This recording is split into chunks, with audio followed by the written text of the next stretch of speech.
अगर हमें गवर्नेंस यानी शासन के विज्ञान को गहराई से समझना है तो हमें अक्सर बड़े शहरों और राजधानियों से बहुत दूर जाना पड़ता है। आज हम एक ऐसे ही दूरस्थ चुनावी क्षेत्र गुरेज का विश्लेषण करेंगे। ये सिर्फ एक चुनाव की कहानी नहीं, बल्कि ये समझने की कोशिश है कि जमीनी स्तर पर नेतृत्व और सेवा का असली मतलब क्या होता है। हम बात कर रहे हैं गुरेज की। जम्मू और कश्मीर में ये एक अनुसूचित जनजाति के लिए आरक्षित सीट है, पर यह सिर्फ एक राजनीतिक सीमा नहीं है। ये एक ऐसा इलाका है जहां भूगोल, संस्कृति और सियासत तीनों आपस में गूंथे हुए हैं। यहां प्रकृति कठोर है, जिंदगी मुश्किल है और इसीलिए यहीं पर नेतृत्व की असली परीक्षा होती है।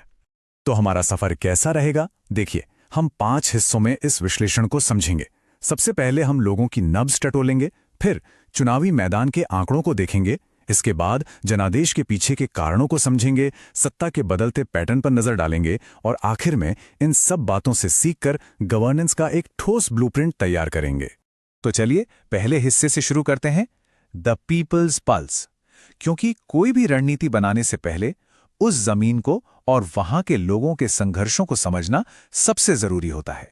तो गुरेज में रहता कौन है? यहां ज्यादातर आबादी शीना आदिवासी समुदाय की है, जिन्हें दर्द भी कहा जाता है। साथ ही गुज्जर बकरवाल समुदाय के लोग भी यहाँ का एक अहम हिस्सा हैं।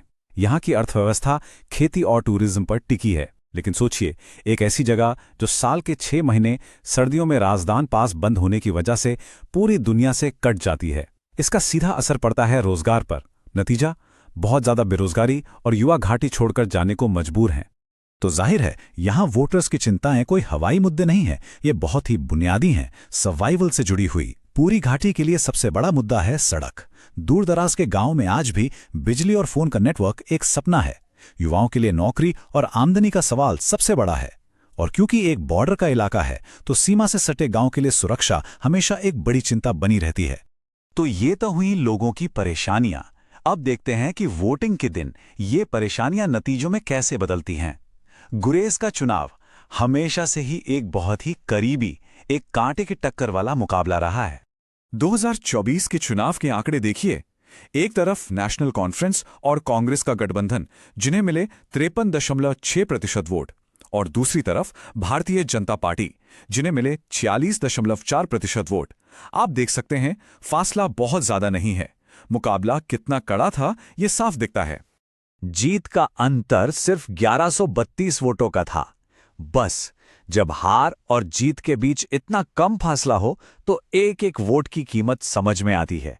यह हमें याद दिलाता है कि लोकतंत्र में हर नागरिक की आवाज और उसकी गरिमा कितनी जरूरी है। यह एक जिम्मेदार संवाद की बुनियाद है, जहां हर मत को सुना जाना चाहिए और समझा जाना चाहिए। और ये कोई एक बार की बात नहीं है। अगर हम 2014 के नतीजों पर नजर डालें तो यह अंतर और भी कम था, महज 141 वोट। तो ये पैटर्न बिल्कुल साफ है कि गुरेज की सियासत में फैसला हमेशा बहुत छोटे मार्जिन से होता आया है। तो हमने नतीजे देख लिए, मार्जिन भी देख लिया, लेकिन बड़ा सवाल यह है कि इन नंबरों के पीछे की कहानी क्या है? ऐसा क्यों होता है? आइए इन नतीजों की गहराई में उतरते हैं और इसके पीछे के कारणों को समझते हैं। यहाँ एक बहुत ही दिलचस्प विरोधाभास देखने को मिलता है। एक तरफ बीजेपी के पास फकीर मोहम्मद खान के रूप में एक ताकतवर स्थानीय उम्मीदवार था, पढ़े लिखे शीना समुदाय से गुरेज का बेटा वाली पहचान और एक साफ छवि, ये सब उनकी ताकत थी।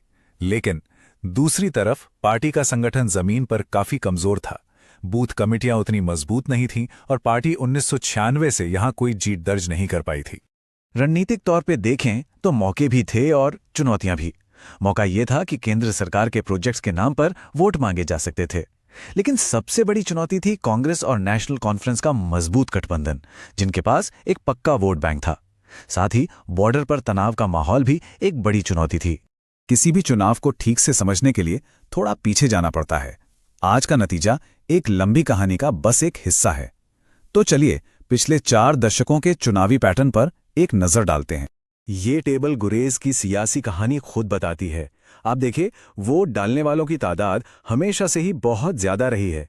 ये दिखाता है कि यहाँ के लोग अपने हक को लेकर कितने जागरूक हैं। बीजेपी का वोट शेयर 2014 में अपने चरम पर था, जब वो जीत के बहुत करीब पहुंच गए थे। लेकिन 2024 में विपक्ष के एक हो जाने से सारे समीकरण बदल गए।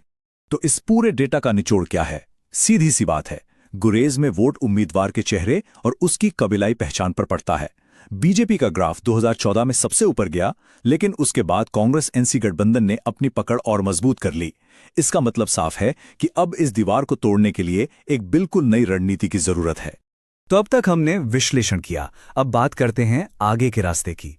ये सिर्फ अगला चुनाव जीतने का प्लान नहीं है, बल्कि गुरेज के लोगों का भरोसा जीतने का 2029 तक का एक दूरदर्शी नक्शा है। हम इसे कहते हैं चतुर्मुख सिद्धांत, एक चार तरफा रणनीति। पहला, चुनावी फोकस।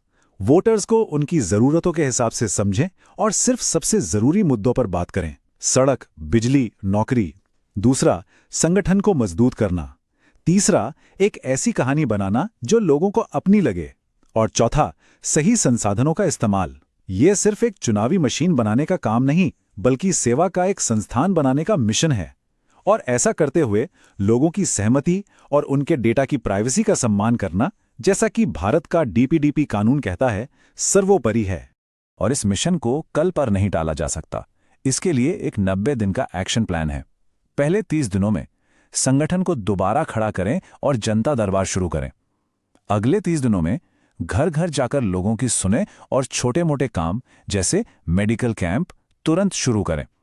और आखिरी 30 दिनों में हाईवे जैसे बड़े मुद्दे पर लोगों को गोलबंद करें और बड़े नेताओं के साथ कार्यक्रम करें। ये वो कदम है जो जमीन पर भरोसा वापस ला सकते हैं। और आखिर में एक बड़ा सवाल, ये सवाल सिर्फ गुरेज के लिए नहीं बल्कि पूरे देश के लिए है। क्या डेटा और एक ईमानदार रणनीति पर बना गवर्नेंस का ब्लूप्रिंट किसी भी क्षेत्र का भविष्य बदल सकता है? क्या ये सालों पुरानी चुनौतियों को एक ऐसे जनादेश में बदल सकता है जो सिर्फ नारों पर नहीं बल्कि विकास और विश्वास पर टिका हो?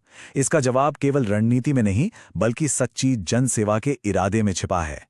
If you want to become a people-centric leader and uplift your constituency, get in touch with blueprintstrategies.ai at mgr@blueprintstrategies.ai or call 080-4204-1602. Purpose beyond politics.